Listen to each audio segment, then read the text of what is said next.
Hey everybody, welcome back to the Labs Comic Fan. I'm Steve, and today we're talking Chip Zdarsky's run on Batman with his first issue, Batman number 125.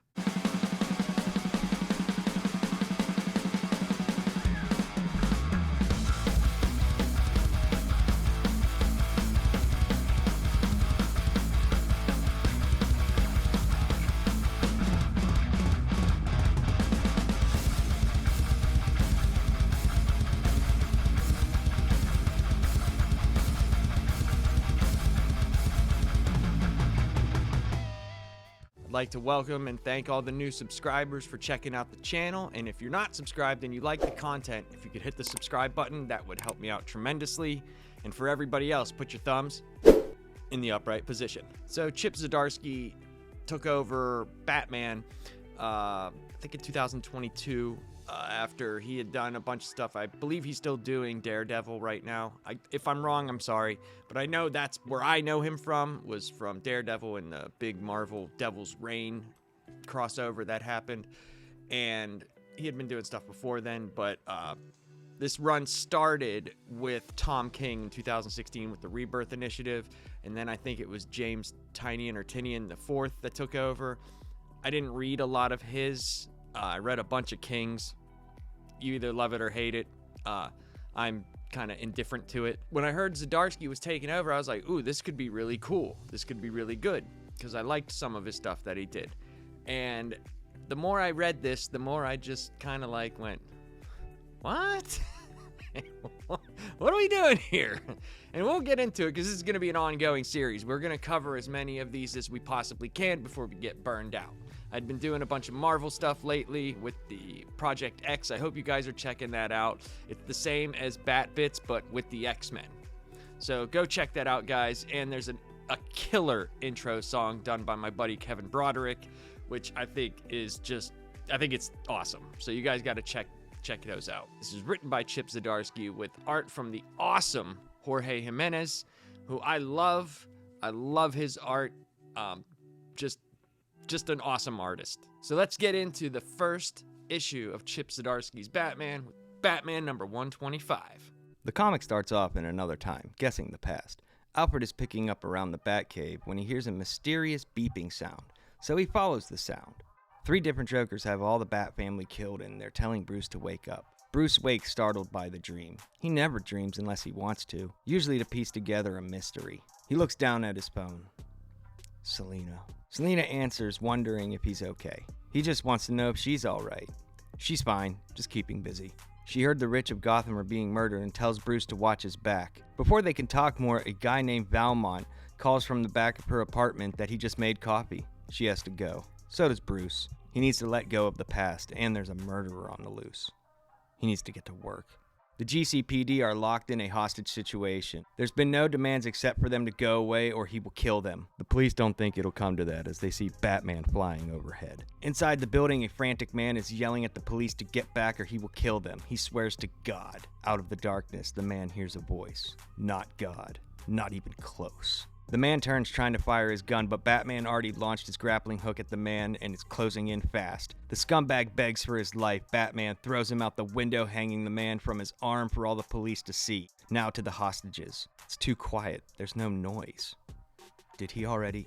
Outside, the police call in the fire department for their ladders to get the guy down, but Batman crashes out a different window, grabbing the man in midair. Telling the screaming man to shut up, Batman knows this loser is just a hired gun. He wants to know who sent him. Penguin is on a screen lamenting the rich of Gotham. He's not like them. He's had to work to get his part of the American dream. He gives anyone in the city who has inherited $5 million or more an ultimatum. Give that money away to the people of the city who need it, or be killed. And after you're killed, if you leave your money to your family, they will be killed, and so on. I love how Alfred's just picking up, like, stuff in the Batcave. Gotta keep the cave clean. And he hears a beeping sound. And he's, what the hell? What? And he follows the beeping sound, and we don't find out what it is right yet, but that's the setup for what they have. And it says, it starts off, it says, in another time. So I'm guessing just some of the past. That's what I can guess.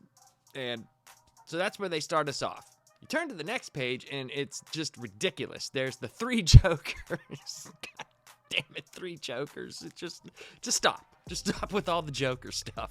But he's standing on a pile of the Bat family, and they're all dead. And the three Jokers are telling Bruce to wake up. So apparently, Bruce has been having a lot of nightmares, and he doesn't understand why he's having dreams, because when he dreams, it's usually to figure out some part of a mystery or something that's bothering him. So he wakes up, and he's got tons of scars all over him, man. I mean, he's just been brutalized from the 80-plus years of Batman history, even though he's probably 30 years old in this. Maybe mid-30s, I don't know. He looks down at his phone, and he's thinking about Selina, so he calls her. He just wants to hear her voice, but he needs to get over it. And Selina says that, you better watch your back because there's a murderer in Gotham that's targeting rich people. And that kind of snaps Batman out of it. That, and he hears Selina's new guy that she's banging, Valmont. Who names these people? And he gets off the phone, and he's got to set himself straight. He's got to go after this murderer. He's got work to do as Batman.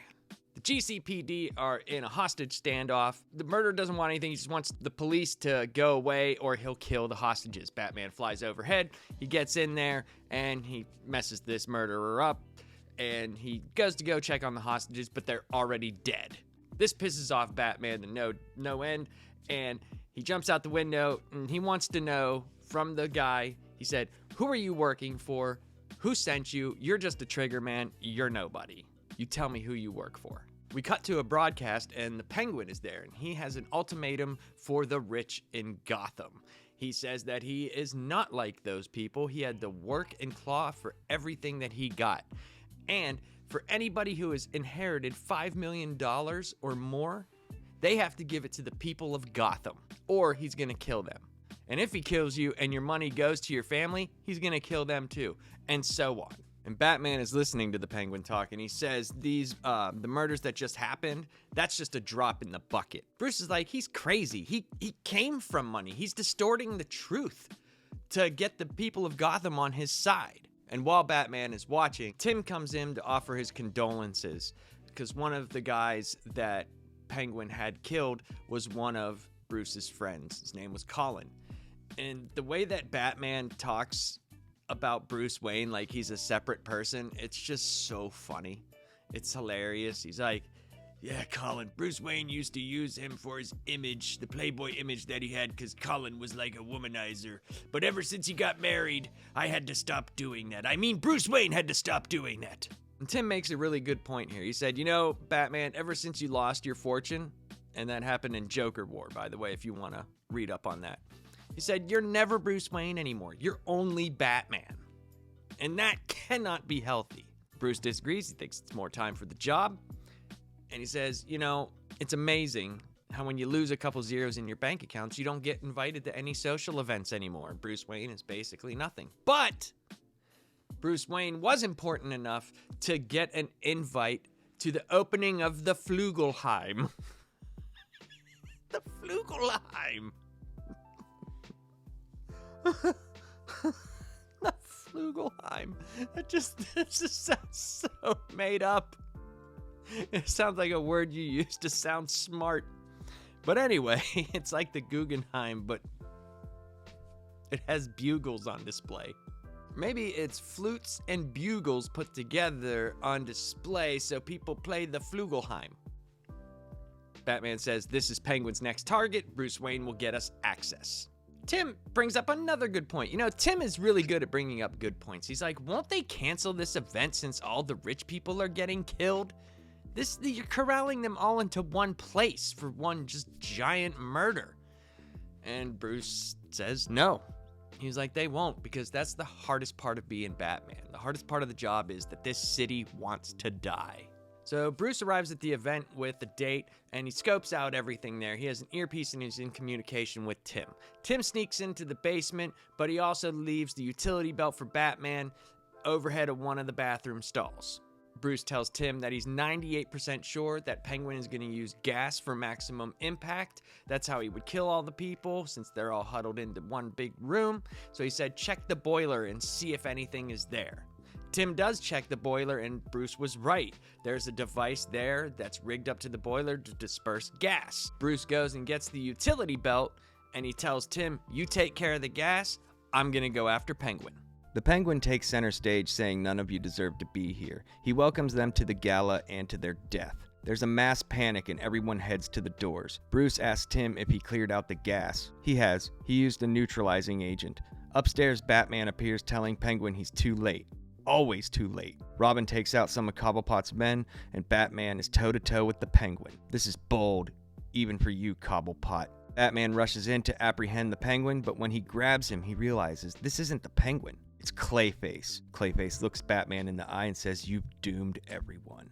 Penguin didn't leave anything to chance, Batman. If the gas doesn't get him, the building will. Realizing what's about to happen, Batman orders Robin to get the doors open and the people to safety. As for Clayface, Bruce has been hoping they would meet up again. The last time they met, Batman injected him with a formula he had been working on that would turn his clay into something explosive. Holding a detonator, Batman gives Clayface an ultimatum. Save these people and tell him where the Penguin is, or he will get blown sky high.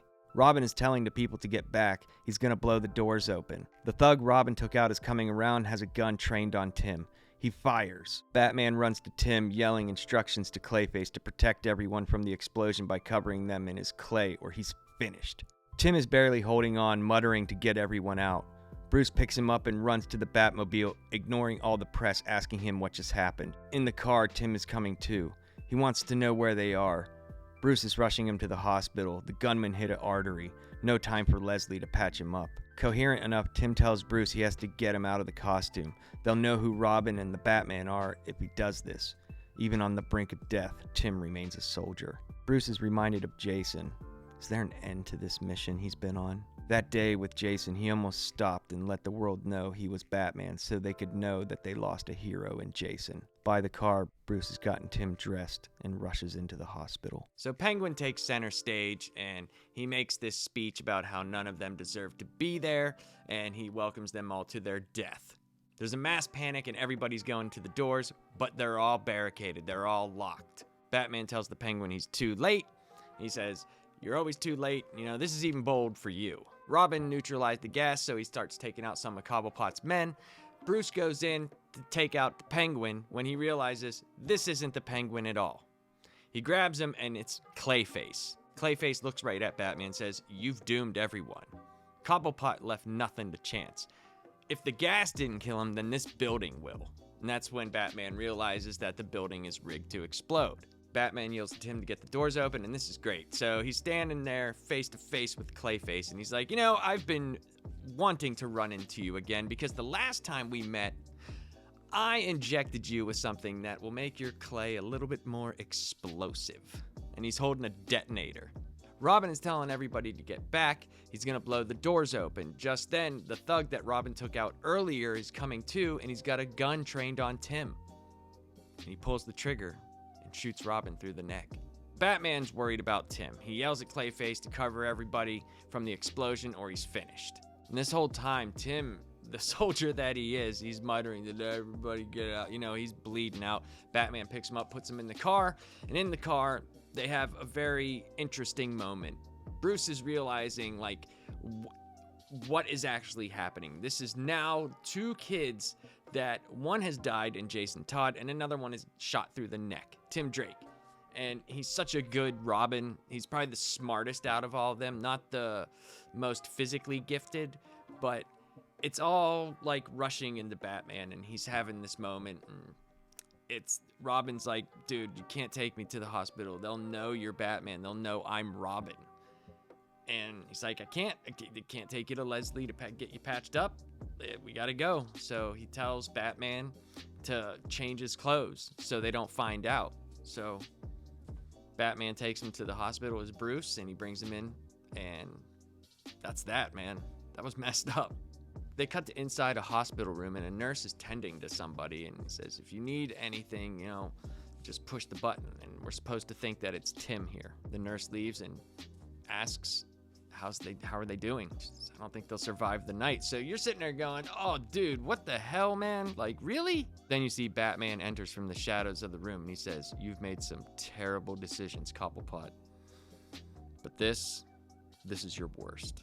Laying in bed looking like death is Oswald Cobblepot, the Penguin. Penguin asks how the brat is. You've always skirted the line, Penguin. Why do this? Penguin tells Batman he's dying from mercury poisoning. He just can't catch a break, unlike you and the other billionaires. Batman says he's not a billionaire, and Cobblepot, you came from money. You're not a self-made man. Penguin says, you know damn well what I mean. The elites never gave him the time of day. It was easy for them, but not for me. I built everything from the ground up, and they get to live while I die. It's not fair. Batman tells him life isn't fair. You killed innocent people. Penguin tells him none of them were innocent. You're no man of the people, Cobblepot. You're gonna spend your last days behind bars in a bed. Penguin laughs. I left you for last, you know. You hear those sirens? They're coming. You're the last on my list. I never could have killed you. With those words, Penguin clicks the nurse's button and eats a capsule of some kind, then mumbles, but I could end you. Realizing he walked right into a trap, Batman tries to revive the Penguin. A nurse comes in and sees Batman over the Penguin's lifeless body. Bruce aims to escape, knowing there's witnesses now inside and outside of the hospital. Oracle is trying to reach Batman, wanting to know how he's holding up with the whole Batman being a murderer thing. Penguin terribly overestimated the damage that would do. Crime in Gotham is down. Criminals are scared. Bruce, you haven't gone to see Tim in the hospital. Oracle's voice fades from Bruce's mind. Something is wrong. An itch in my brain, like a mystery just out of reach. Cut to the Batcave in the present. And the beeping still persists when a voice can be heard. Complete. Activate. Crashing through a wall, a metal object with a red light sits alone in the Batcave. So Batman and Penguin are having their big face-off.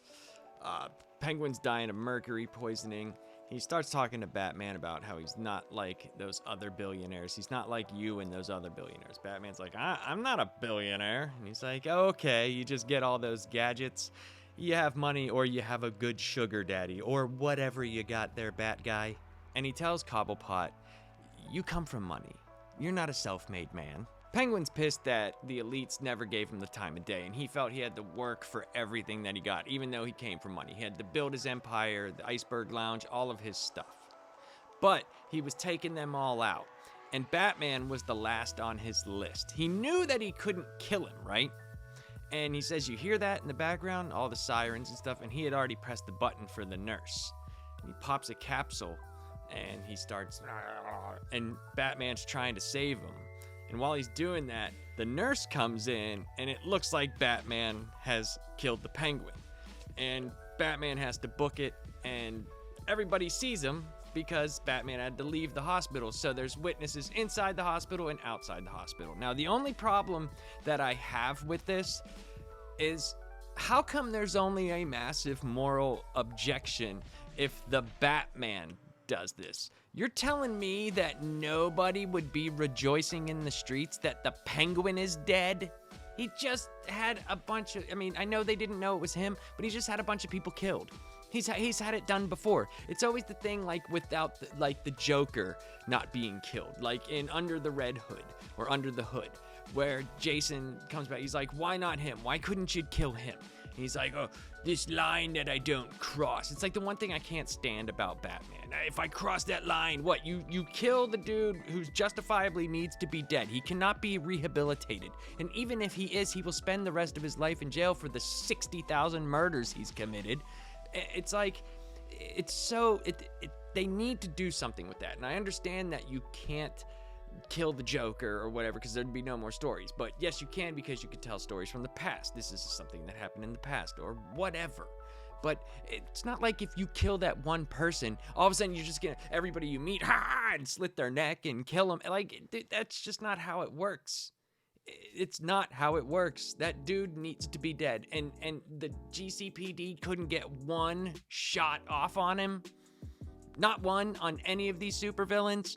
I know when you start poking holes in it, it takes away from the fun of reading comics, but they use that in their stories. They always do. And now all these people are morally outraged that the Batman killed a freaking murderer and a giant criminal. And it's like, good God, just whatever. So that's the big thing. The Penguin is supposedly dead, and everybody knows that it's Batman because the nurse saw him and the GCPD was already on their way there, and they saw Batman leaving the scene of the crime. So Batman's back at his garage or whatever, and Oracle tries to contact him, and he's like, just his mind is just gone. And she's like, well, how you doing with that he's like, the whole Batman being a murderer thing. She's like, yeah, that, but you know, you haven't gone to see Tim in the hospital. And it's like, yeah, Batman, you could use Bruce Wayne to go see Tim, you know, the guy you got shot. Maybe you should go see him, man. It pisses me off. It's like, he's a kid. He trusted he would have done anything you said, and you haven't even gone to see him in the hospital because you're, oh, woe is me, that Batman's a murderer. Stop being Batman for a while. But you're so morally, like, I have to be Batman, I have to. Bruce Wayne is just, he doesn't have zeros in his bank account, and I can't be a playboy Bruce Wayne because I have to be Batman. And it's like, good God, dude. Good God. And something isn't right. He feels something isn't right, like some sort of mystery that he can't connect the dots to. And that's when it cuts to the Batcave, and it says now, like happening now. And the beeping stops. And this metal object comes crashing down. It's got this red line going up it.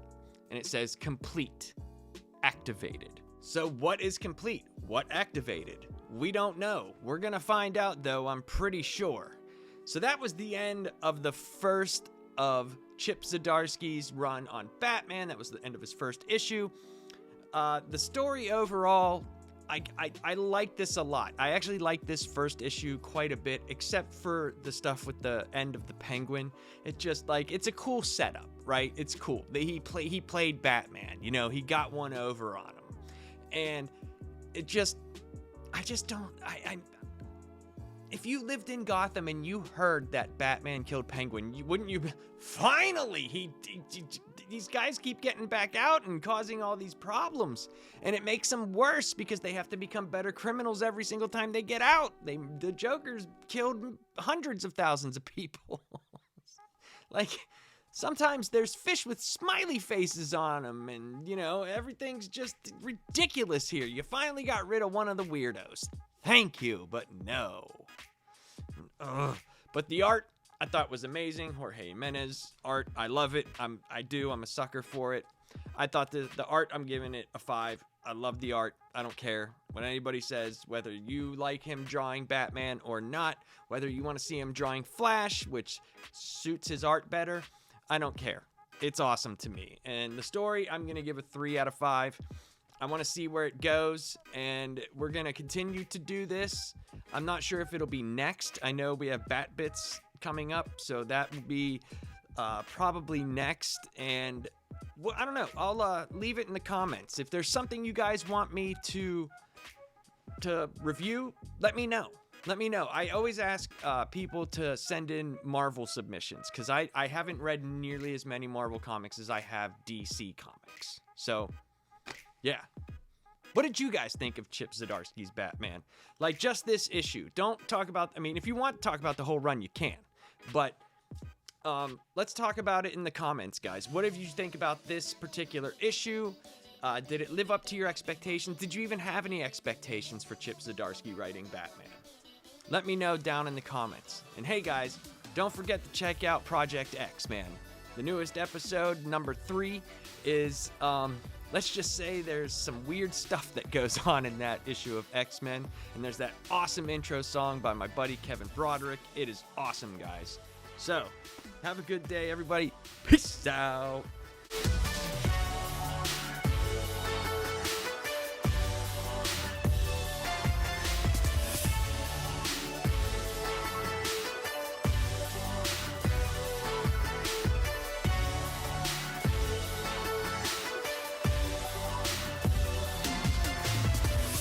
Good thing I got this Silver Age omnibus, or that second issue would make no sense.